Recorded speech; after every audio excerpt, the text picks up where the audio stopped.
संदर्भात माहिती घेतली, कारण आपल्याला माहिती आहे मी कार्यक्रमामध्ये होतो।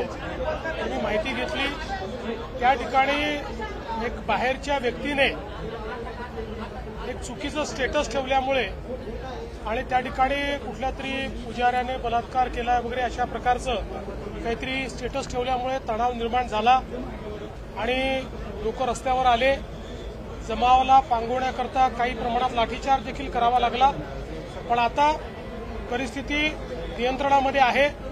दोन्ही समाजाचे लोक एकत्रित बसलेली आहेत आणि हा तणाव त्या ठिकाणी संपवण्याचा प्रयत्न चाललेला आहे।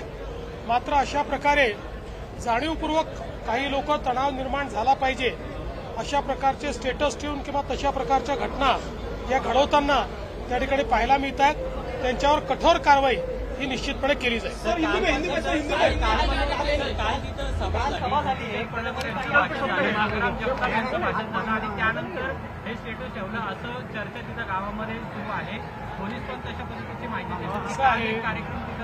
मला एक सांगा की सभा झाल्यानंतर असं स्टेटस ठेवण्याची मुभा दिली आहे का कोणाला?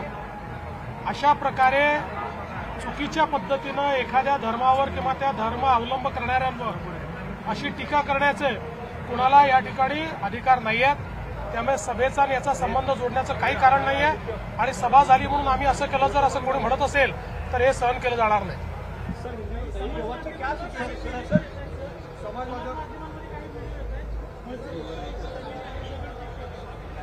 असं आहे की आता त्या ठिकाणी शांतता आहे। आता हे व्हिडिओ नेमके तिथले आहेत की बाहेरचे आहेत हेही बघावं लागेल। अनेक वेळा अशा परिस्थितीमध्ये आपण मागे देखील पाहिलं डॉक्टर्ड व्हिडिओ, बाहेरचे व्हिडिओज हे देखील दाखवले जातात, प्रेसिपिटेट करण्याचा प्रयत्न केला जातो। त्यामुळे या सगळ्या गोष्टीची त्या ठिकाणी चौकशी केली जाते। आपण काय आवाहन कराल? माझं एकच आवाहन आहे की सगळ्यांनी शांतता ठेवली पाहिजे। कोणीही कायदा हातात घेऊ नका। कोणी जर बेकायदेशीर काम करत असेल तर पोलीस त्याच्यावर कारवाई करेल। कोणाला कायदा हातात घेण्याची आवश्यकता नाही। सर, काल मंत्र्यांची हाती बदलली